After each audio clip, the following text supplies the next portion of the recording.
ICEP c'est un projet boo xam ne dafa jógee ci Union européenne ànd ci ak ville de Pikine ville de Guédiawaye ak la commune de Pikine Nord. Ville de Pikine nag moom mooy demandeur principal parce que ñun ñoo def projet bi ànd ci ak ñooñu ma leen wax ñu soumettre ko Union européenne bu ñu fa demee aussi Union européenne nangu ko financer financement bi globalement lépp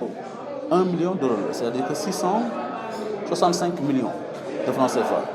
ci biir 665 millions de francs CFA yooyu 524 millions yi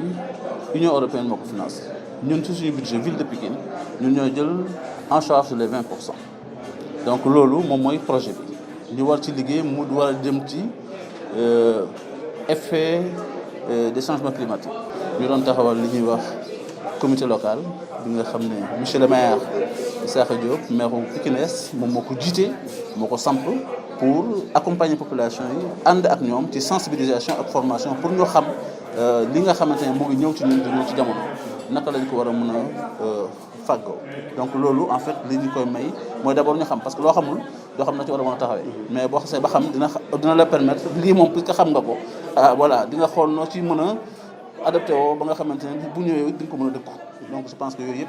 moom moo tax ñu taxawal bi comité local bu weesoo lii aussi di ci ëppal solo mooy dina am benn plan d'action boo xam ne dañ ko ci war a defal te plan d'action boobu su fekkente ne def nañ ko ba pare ànd ci ak population autorité ak état bi suñu paree suñu plan d'action boobu bu ñu ko soumettre Union européenne bu ko nangoo dinañu permettre ñu jël ay jumtuwaay yu am solo yoo xamante ne ñoom seen financement boobu moo ñu koy may ñu mën a xam taxawaay bi nga xam ne dañ ko ci taxaw boobu nag mooy surtout objectif principal bi nga xam ne ñun moom lañ ci am bu weesoo sensibilisation ak formation jëm ci population bi.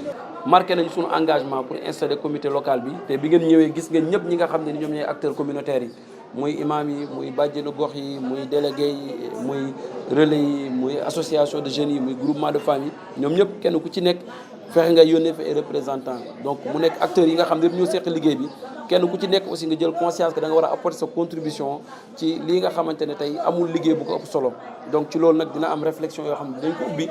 ci biir comité bi waxtaan ci ak acteurs yëpp ñu travailler sur un plan d'action xool yan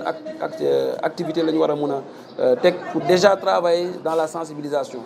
et l'information parce que ñëpp xamuñu xëy na lu jëm ci wàllu changement climatique ak li nga xam ne moom lay am comme effet dinañ koy gis nii rek mais duñu xam lan moo nekk à la base donc ci loolu ñu fexe ba ñëpp ñu jël conscience enjeu yi suñ ko jëlee ñu fexe xool ensemble nan la ñu war a mën a utee ay solution donc loolu jàpp naa ne acteurs yëpp